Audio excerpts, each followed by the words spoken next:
Hey folks, BlackCross here, and welcome back to another video game review. In today's video review, we're going to be talking about Kena Bridge of Spirits.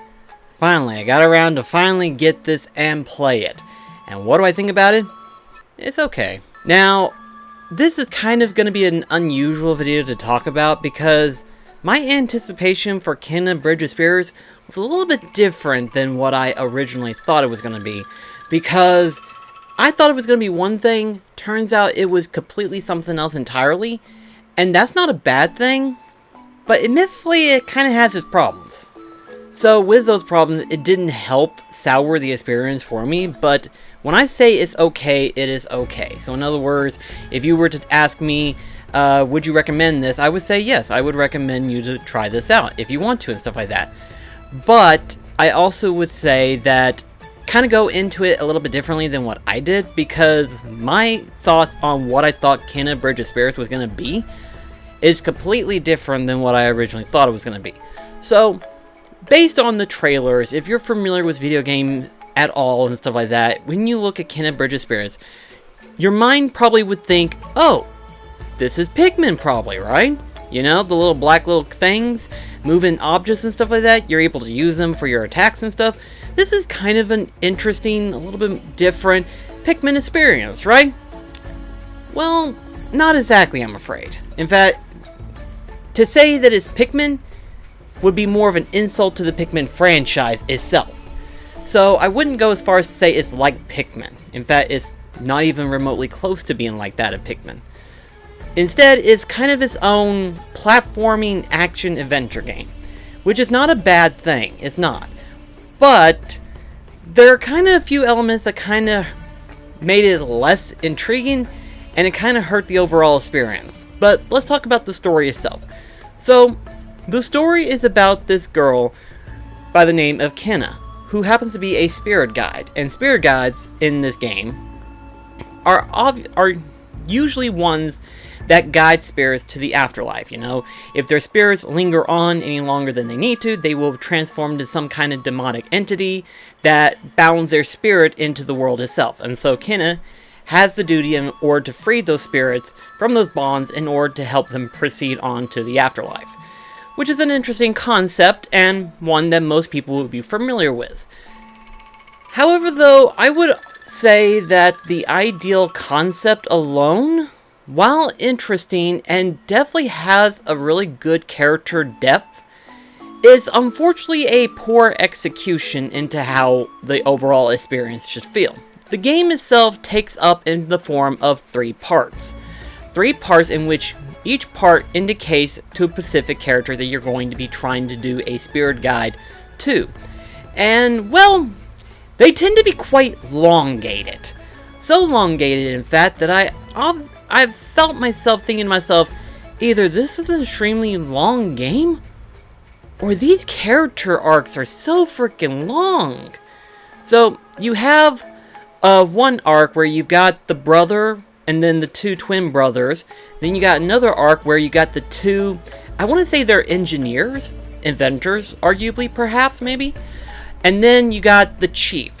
Now, while interacting with them and seeing their story unfold and stuff like that is really good, the overall premise, just to get to that point, is very elongated, it feels like. And you have the fact that in each area that you're in is an open world set piece in a way. It's not open world like you would think of like Breath of the Wild or stuff like that. It's open in the sense of that in that genuine area, you can do whatever you want in whatever order you want to do it, to a certain degree. In the way of how the story points you in the direction, and then you go however way you want to go about it. And then there's some puzzles that you gotta solve, whether they be combat-oriented or platform-oriented. Now, on the one hand, the combat is really good in this game. In fact, combat is like solid. I would actually say that I love the combat in Kena Bridge of Spirits. I really do like the combat. The combat's really good, engaging. You get to mix a little bit between your normal staff commands, followed by transitioning to using the rot in terms of how you're going to use them in terms of combat. Starting out, the rock can only do limited stuff.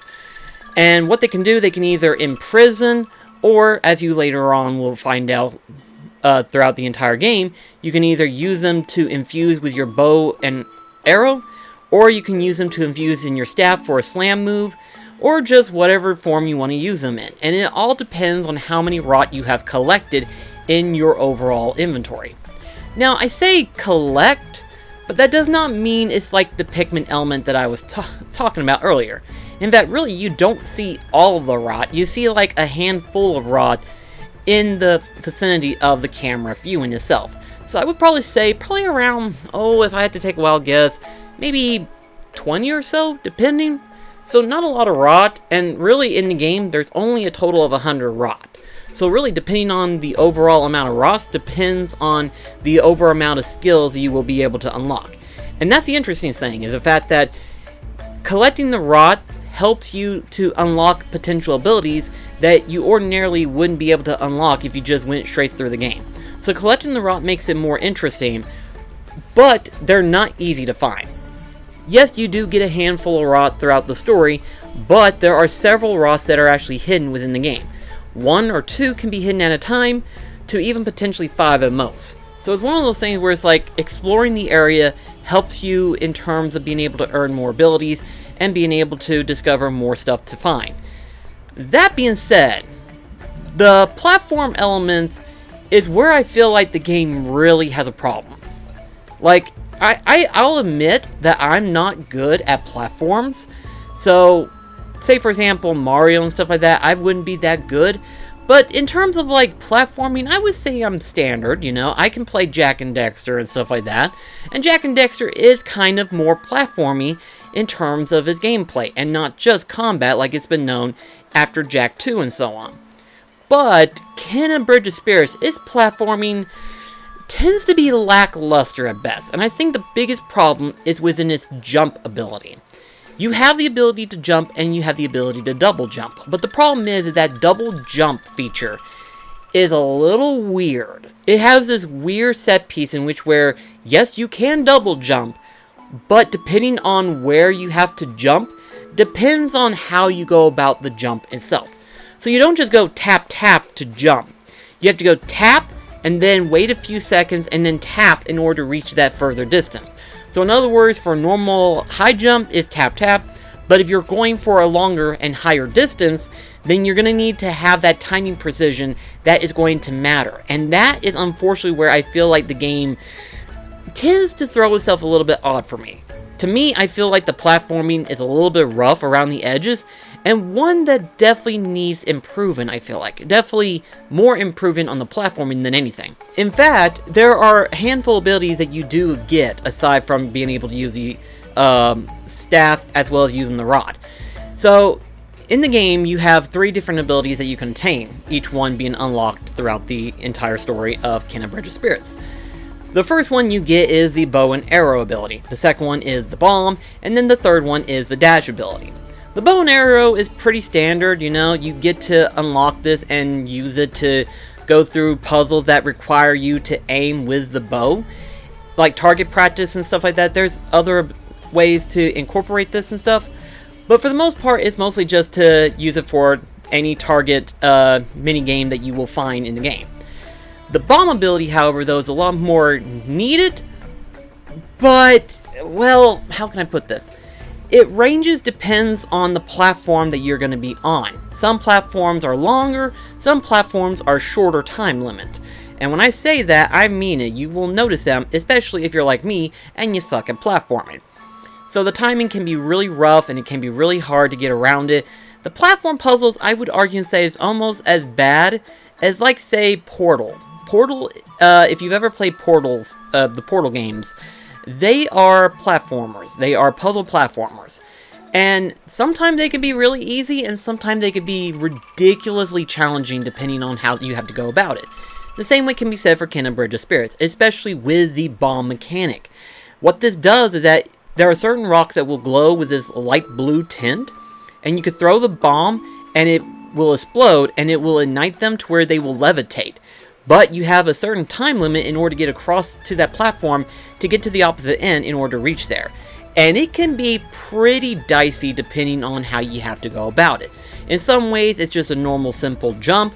In other ways, it has to be a set jump, then throw a bomb on another set of rocks in order to activate them to jump onto the next set of rocks. It gets very deep and it gets very interesting, but it also becomes very challenging and rough at the same time. Like, I feel like they need to extend the bomb time a little bit more to help it give it a little bit not as frustrating, especially if you're like me and you just can't get that jump mechanic right. The dash ability, however, though, is a little bit more forgiving and actually is a lot more fun to use, especially since it's not just used in terms of platforming, it's also being able to use in terms of battle mechanic. You have your basic dodge, but the dash ability has a way better dodge move in my personal opinion. Yes, you use your spirit gauge more, but it helps a little bit better rather than the shield that you get to use. And that shield, it sucks. It sucks. Again, you have these abilities and some of them work alright and some of them don't work. I usually just stick to the standard of using your staff, every once in a while changing to using the bomb and the arrows and stuff like that. Sometimes it works, but for the most part I just stick to this normal standard combat. So basically what I tell you is that the game is alright. The game is okay. However, though, I will say this much, and that is that the game is beautiful, okay? Now, a lot of people make comparison to Ken and Bridge of Spirits to something like that of Disney's Pixar and probably even that of DreamWorks. Both of these elements make the game's animation look gorgeous. It looks absolutely amazing. I literally kept mistaking myself being that of like the next potential Disney film or something like that. It's that good of quality, and it stays that way throughout the entire time. However, though, when you go to traversing the areas, sometimes you encounter a little bit of a problem. I've had several cases in which where frame rate has been an issue. Some not as noticeable, but quite noticeable to some skilled people who are able to spot frame drops, and some very obvious and painful to stare at for more than a second. And I don't know if it's because of the rot or the deep detailing of the environments. And the environments are lush. They are lush, they are beautiful, and it is super detailed. So it could be because of the fact that since I've been playing it on the PlayStation 4, maybe that's why I was experiencing a lag issue. I mean, this game is available for both PS4 and PS5. So maybe if you were to play this on the PlayStation 5, maybe you might have a better experience. Who knows? Maybe there might have been some fixed things that they were able to fix on the PlayStation 5 that you wouldn't be able to see on the PlayStation 4. But for the most part, I wouldn't know that because, again, I don't have a PlayStation 5 still. Ken and Bridge of Spirits is an alright game, and overall, I would give this a decent recommendation. I probably would say, based on my overall experience with the game, I'd probably say 3 out of 5. It's not terrible, it's good in what it needs to be. It has its sore spots, but it can be overlooked based on how the game plays, and how well it looks, and how the story is. It can be relatively short depending on your skill level, or it can be very long depending on how long it takes for you to get through the platforming elements.